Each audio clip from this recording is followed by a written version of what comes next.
Hey, what's up guys? Got a 15-10 rated game against somebody rated 1266 and we've got a Vienna. So of course, we're going to spend some time with Marsellus Wallace.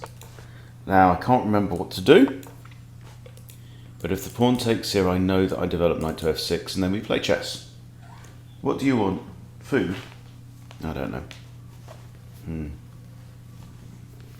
This is Morris, he's grown up a bit. You might remember, remember him from earlier videos. So, opponent is thinking.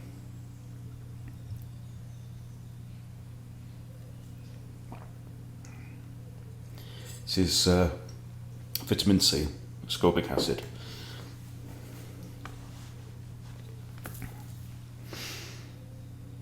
He is having a think, isn't he? Okay, there we go. You take the pawn. And now, key thing. The D pawn can be pushed. Although it is attacked twice, it is defended twice as well on this square. This is the point. So because you can push D5, that comes with tempo. If he takes, he just loses a piece for a pawn. This is the point. And then when you do that, you gain the tempo and then you regain the pawn.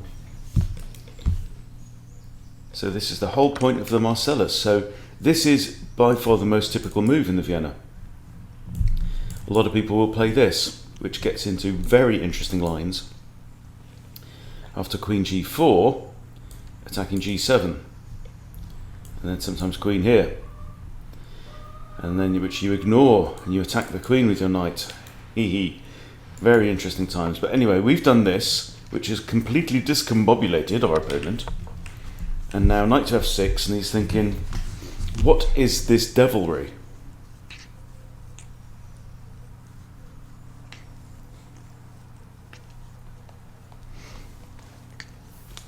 Made a really, really good video for you guys yesterday, but my audio was just completely whack. You couldn't hear a thing. So I had to bin it, which is a shame. Nice win too. So I'm down to 1536 right now in rapid. At this rate, my blitz rating is going to catch up with my rapid rating for the first time ever. That'll be interesting. My highest ever blitz rating is like 15 in the 1520s, and I'm just under 1500 right now. My highest rapid rating is about 1670.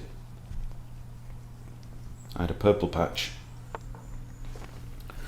Right, so the first question to ask is any reason to not to push d5. But before we do that, we're going to read the board. Okay, he's played d3. Why? Maybe he wants to bring his bishop out. Fair enough. But I get to, this comes to the tempo whatever happens. So even if he brings his bishop out, I'm going to take material. Then he can trade his bishop if he wants to. I'll recapture with the queen, and we're all good. So now I'm attacking the bishop, also attacking this. So there are only two moves, really. Either he comes back here and hits the knight, or he drops back and stays on this diagonal, which is where he expects my king to castle to, but to where my king may not castle. It's going to be a surprise for all of us.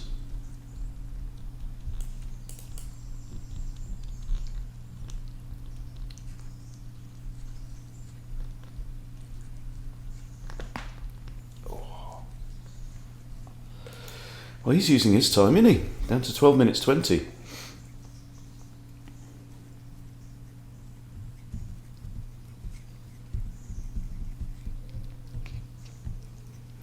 So this is a 3-13 game.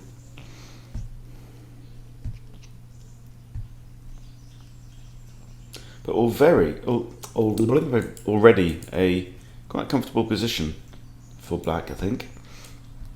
Be happy to regain this pawn with development. Maybe the queen has options of coming off the back rank, and then I might castle long. Castling short is still an option, particularly seeing as I have no f-pawn. So we looked at a couple of King's Gambit games yesterday in the live club, and castling short makes a lot of sense when there are no pawns of your colour on a file, on the f file. because all you need to do is move any pieces that are yours, and all that's left is your opponent's stuff, which you can capture. You cannot, of course, capture your own pawns. Well, he's having a right good think about this then, isn't he? Okay, Morris. He's a lovely cat, Morris. Cats do have very different personalities. And this one is just nice. He's a nice guy. Don't stand on my keyboard though. Don't put your arse on my keyboard. Well, while you're there, you can do some dusting. There you go. So, what is opponent doing? Has the Marsellus Wallace already made him take his ball and go home? Surely this isn't possible. Come on, you've only got 2 moves, dude. If he does this, okay, do we kick? This is the question. Or do we just develop?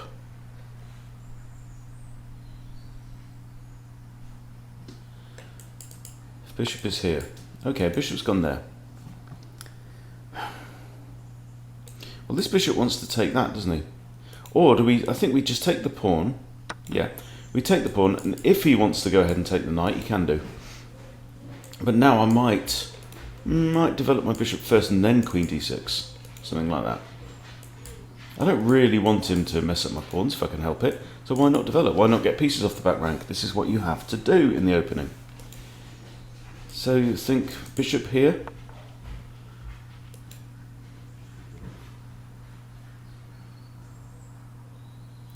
This is interesting. So he's trying to tempt me like French style into capturing the pawn, then he gets free development of his bishop.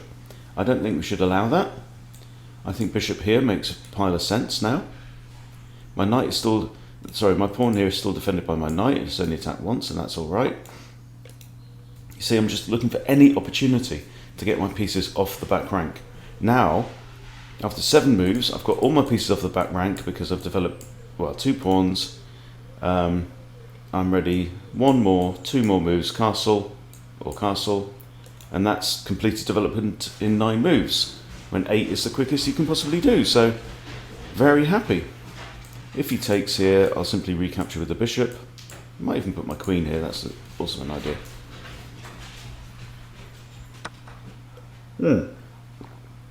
Can't take back with the knight. I'm taking back with the bishop. Then queen e7 would break any pin if he decides to get clever, and well, that doesn't quite achieve the same thing, does it?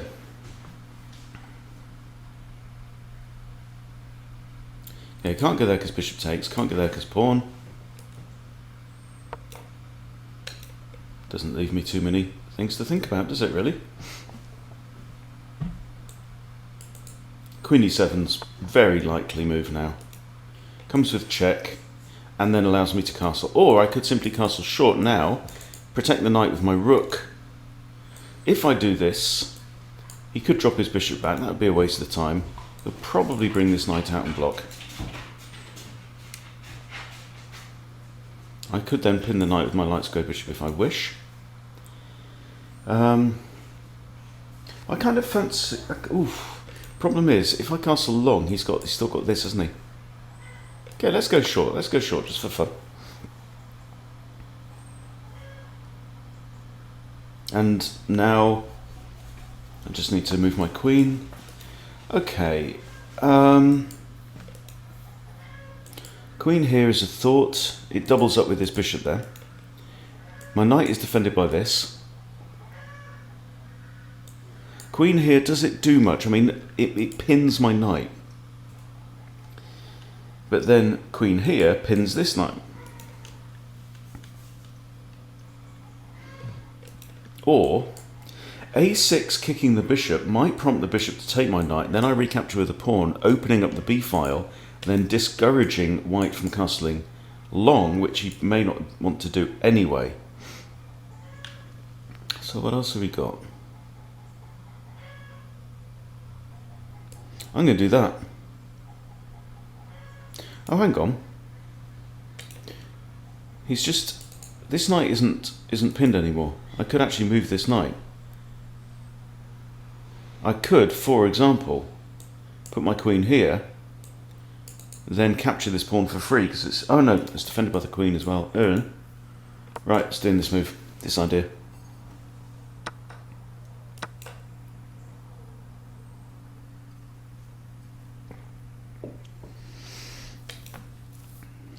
See, so I spent a bit of time thinking then, and then didn't have to spend much time on the follow-up move. Okay, now opponent has done this. What does the board tell us? We've got a bishop looking there. That's not a bad thing. We have a knight only 2 jumps away from there. That's not a bad thing, apart from the fact that the knight is pinned. Therefore, it's not a bad idea to break the pin. I'm going to do this. I'm probably going to move my rook here, but may move it to b8 as well. There is an undefended pawn on b8. This is defended twice. This bishop is undefended. So this comes with threats, right? One threat is bishop or knight taking on h2. The other idea is a fork on queen and rook, but that square is currently protected by this bish. But bishes are not permanent. I mean, oh yeah, I notice my queen is also now defending this. When did that become undefended? Okay, as soon as he castled. Okay, I didn't even notice that. I should have said that. Should have said that. I should not have said that. I should not have said. I should have said that. So maybe bishop here, right? If knight takes, I've got a very happy knight on a lovely outpost in the middle of the board, because there are no pawns here or here or here or here that can harass my knight, you see. So one of our King's Gambit games yesterday was really, really instructive, our first one that we did, because the player, who's one of our members, allowed a couple of pins to remain for many, many moves in the game. Okay.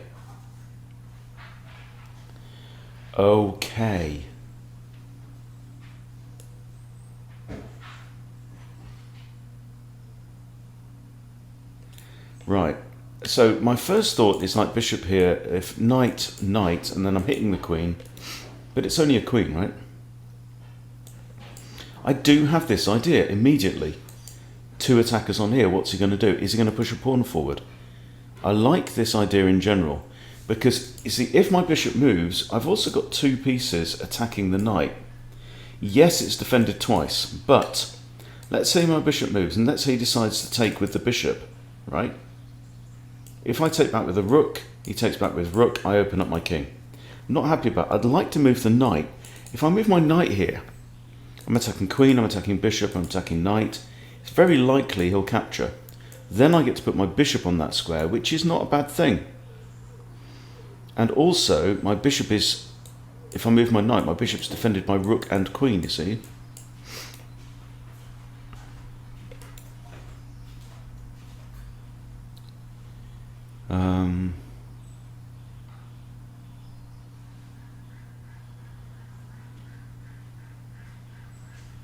But this is a threat. If I move my knight there, what's he going to do? He'll probably push g3. What else can he do?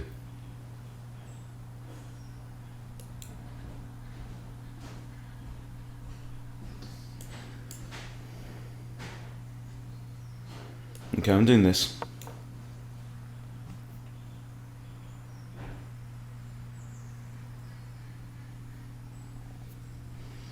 Rook can't take here because it's defended twice.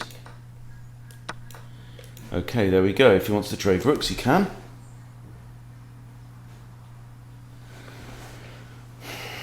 So, let's read the board now. Got this kind of funny pawn island in the middle. Kind of weak pawn there. I think my opponent's done alright to get back into this. That's defended by that. Queen's defending quite a lot. That's not defended. Rooks defend each other. King's got these. But a move now, for example, is this. I mean, that's quite unpleasant. Threatening mate. I do like my bishop. You see, both of my bishops are on defended squares, and they're both pointing the right way. So my queen landing on either of these squares would be checkmate immediately. Hello, Ghost. Okay. So first thought is simply that, because it threatens mate. If he goes ahead and takes my bishop, checkmate immediately. It means I've got 2 attackers on here, but it is defended 3 times.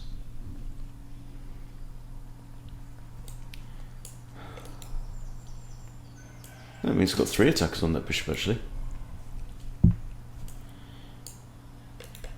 First thought, very often the right move. You shouldn't discount the move just because it's obvious and pops into your head. But you also shouldn't play it for the same, automatically for the same reason. Here, what's he going to do?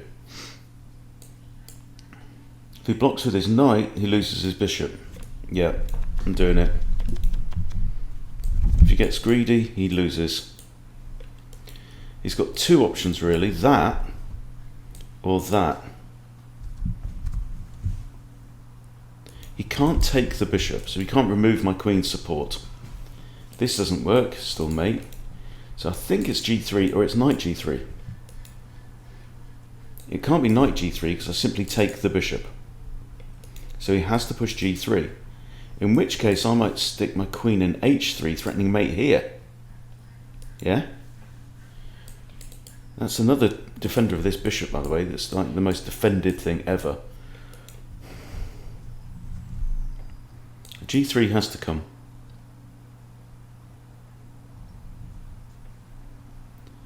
And h5, h4? I mean, is that just... I didn't even consider that eventuality. There we go, okay. Right, if I take, he's got knight takes.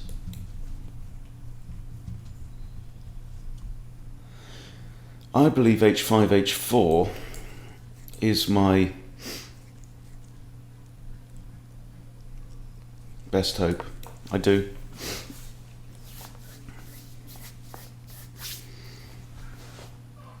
My attacking's been getting a bit stronger with playing a lot of blitz recently. My overall holistic assessment skills, maybe not so much. Blitz doesn't teach you that. Notice the queen's the only defender of this knight. So the queen must remain there. Okay. So h4 is the threat now. Bishop can't take because it's mate. Is knight here a thought? Knight there will probably just push ahead. Then I can eliminate the knight. Yeah. Push ahead, bishop moves. I just take the knight out. And then I'm threatening... Oh no, because if the knight moves, queen defends that. That is probably the right thing to do. That is probably the right thing now. If I take the knight out and rook takes, still need to move the bishop away. I could sack my rook, you see, at some point.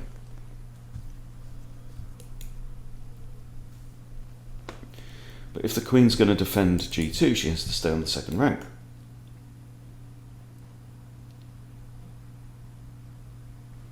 Or I take out the bishop. If the knight moves there, I just attack the knight. And it can't move away because it may. Oh, it can because its queen's on there. Right, fellow me lad is down to a Nc3 Nc6. It's down to 5 minutes 20.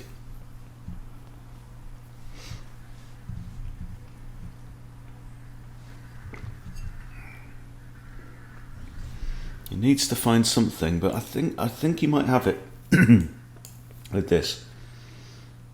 There, if I take. Say rook takes, I've got rook takes, but then queen takes and don't know, are all bets off. Oh no, hang on. Well, that's a no-brainer, I'm just going to do this.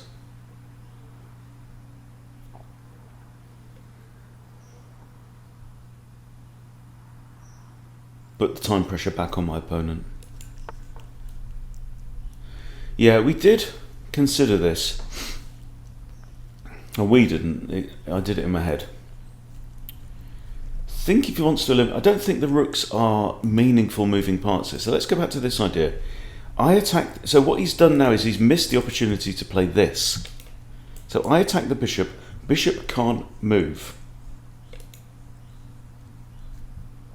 Even if it takes here, it's mate, right? Because he's left his knight here. He's not defending g2 with his queen. So I do this. Then he does this. I take the bishop, right? So basically, I do this. If he trades rooks, he trades rooks. I do this. If the bishop moves, he loses, right? I do this. What else has he got? Bishop stays there. I take bishop. I do this. He takes rook. King takes. And he's out of checks. So that scanning for checks thing is a really important part of the, you know, the puzzle solving process. He's out of checks. Also, the queen, remember, has to defend this knight.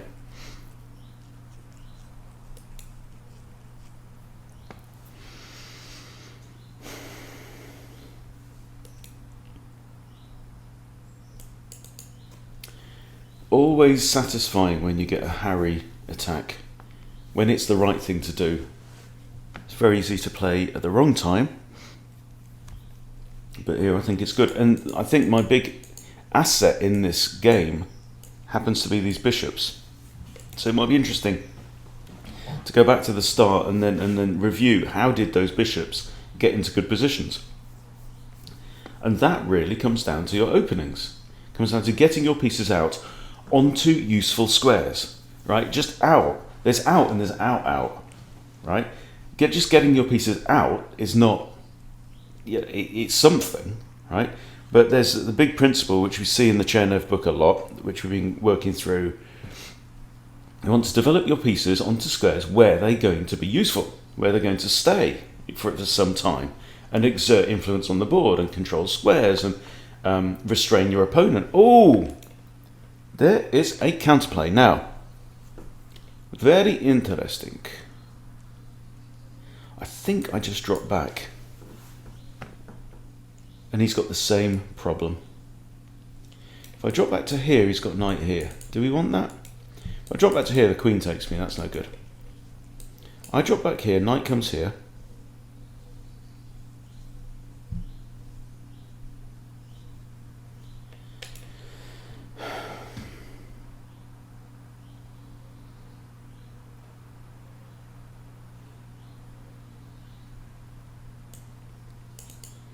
I take, king takes, I come here. Bishop blocks. I take, king takes, so king's on here, queen comes here. Knight could block actually here as well. No, it can't because the bishop's on prise. So king there, queen there, bishop blocks.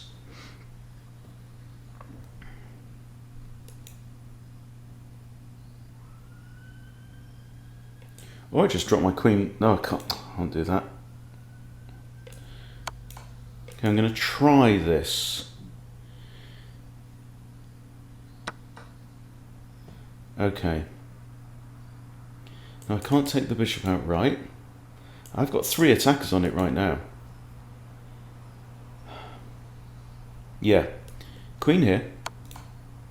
Bishop blocks. Bishop in here, attacking the pinned piece. Knight could take, in which case I take back.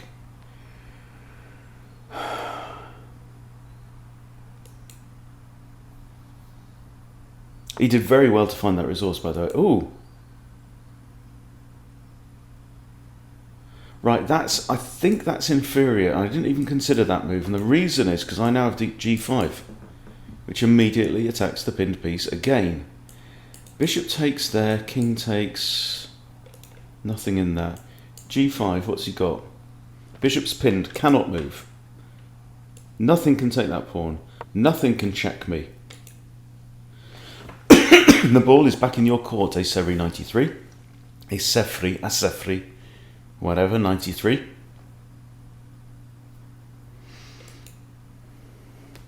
Pins.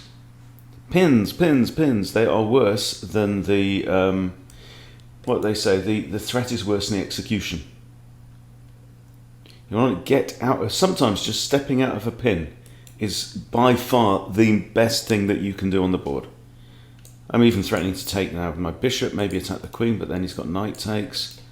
But yeah, hopefully, at this rate, we will win ourselves some material. I mean, what can he do? I don't see any way that he can say that. I mean, this is a possibility, but then I take en passant. And again, the evil bishops of doom are exerting their wicked influence over that corner of the board. See, I just capture en passant, do I not? Then he takes with the knight. Then I can just take the bishop with the queen.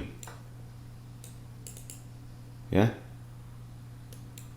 And I'm going to go into an ending with 2 bishops against the knight. I don't have to trade queens now, so that's a good question. Do we trade queens? I think we do. That is my hunch, right? The other option is drop back. I still have the pin on the bishop. Bishop still can't move, but he takes this bishop with his knight. Hang on, takes. This is fine. This is fine. Right, when you see an end game that really should just be a relatively easy win, you take it. Right, now question. Take with bishop or take with pawn? I'm going to take with the bishop, and the reason is I want to leave this pawn here to eliminate this guy. Harry 3. Now if he wants to grab my bishop with his knight, he's a fool. Well, I think you're a fool. He's a fool. Now I have a long-range, high-speed attack bishop, and he's got nothing. And now this king is stuck. Stuckity, stuck. And now I'm going to dance up here, eliminate that bugger, and then promote that bugger. That's the plan, man. Okay, I have enough pawns here, and I have a bishop covering stuff. Think we are good. We are good to go. Right, dancing king, let's go. There's a song about that, isn't there, boys and girls? Right, just check. He advances this, I take, he takes. He sets foot on there, I just snatch it off. Right, all I need is 1 pawn, and that's my... Gary is the guy.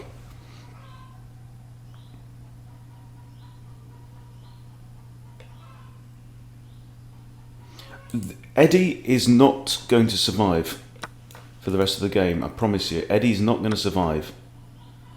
Okay, I'm going to go here now. He cannot step forwards. He's going to have to move these pawns in some effort. Right, I could even, if he steps foot onto here, for example, come here, give up Eddie, snatch off the B pawn. Happy days. I think we're good. I have got 8 minutes 47, and I know I have a tendency to rush. Some of you are getting bored, some of you are getting fidgety. Right, so here, like I say, I could do this, give up this pawn, snatch this pawn. I think it's the right thing to do. Because actually, I have this, 1, 2, 3, 4. I have a promotion in like 5 moves. 5 or 6 moves. And this is quite mature for me. You know, spotting a winning endgame, converting a winning endgame. I'm channeling my inner Russian here. In fact, takes and then back here. This pawn's not a problem. These guys are frozen off. They're going to end up head to head, so it's not a problem. If you push, I take, he take, and then this pawn's guarding that, and everything's well in the world. There. 6 moves. We have queen, we wins. Takes. Now this pawn guards that, this pawn is frozen out of the game. You are out of the game. Okay? And now, this is instructive. Do I move my king forward or my pawn? right? Because what you don't want to do is you don't want to allow this king to come here, although I can actually evict him. But the point is, here, no, the king can go there, can't he? If I advance my king, he can go here and prevent the progress of the pawn, so I'm going to push the pawn. Depends how far away the king is. If the king was further away, I'd have pushed the king, knowing that my pawn is only 2 steps from victory. Okay. Now I can just go up here. And he can't actually capture either of these anyway. So now it's project don't stalemate yourself.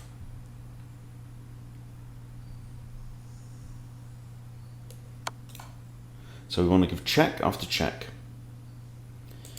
Can't go here, here, here, here. He has to come that way. There we go. And resignation. Good game. Well played. Good game. Well, let's just have a quick check. Where did those bishops come from? Marsellus Wallace. Out comes a bishop, yeah, with the recapture. Out comes another bishop, right? And it looks like this bishop's stupid. It's not in a very good position, but comes back. This game is all about those 2 bishops. Now, queen comes up, knight comes in, trade, and here we have it. Right? Just well-placed bishops. On move 15, off the game, we're in the middle game, and my bishops are just in great positions. But you know, when you make this, I don't know who said it, but we read it again in the Chen of Logical Chess, move by move yesterday. It said, when you make good moves, when you develop, when you put your pieces on good squares where they have a potential future, attacking ideas present themselves. And that very much felt the case in this game. So very good, all good stuff. And I do believe I got myself a couple of points, got 3 precious points back. So there you go. All right, everyone, thanks for watching. Hope you enjoyed it. See you later.